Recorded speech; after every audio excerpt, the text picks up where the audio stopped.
সে সৎ লোক, সে ভালো লোক। সরকারের চাকরি সিটে আমি বাগান সিটে নিয়েছি, রাত্রি সাপ আমার ঘাট দিয়া আমি চলে গেছে। সে একজন ভালো লোক ছিল, সে দুইটা এমপি ছিল। আমরা মায়ের পুজো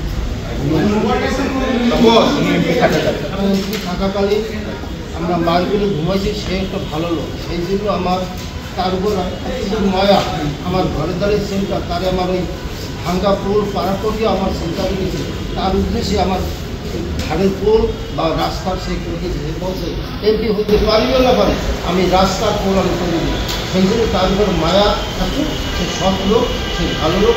আমি তার জানাজায় যাইয়া আমি শুনে জানাজায় গেছি। একটা লোকের ভিতরে আমি একটা বক্তব্য দিচ্ছি না, করে 6-7 লাখ লোক হয়েছে। আমি এখন আমি বাড়িতে থাকতে পারি। আমি তাদের চাপের চিটাই, সরকারের চাকরি সিটে আমি বাগান সিটে নিয়েছি। রাত্রি সাপ আমার ঘাট দিয়া আমি চলে গেছে। তাই জন্য সাপ ওদের স্বপ্ন পূরণে পাশে থাকতে পেরে আমরা গর্বিত। অনেক লোক গেছে, অনেক লোক, অনেক মিডিয়া।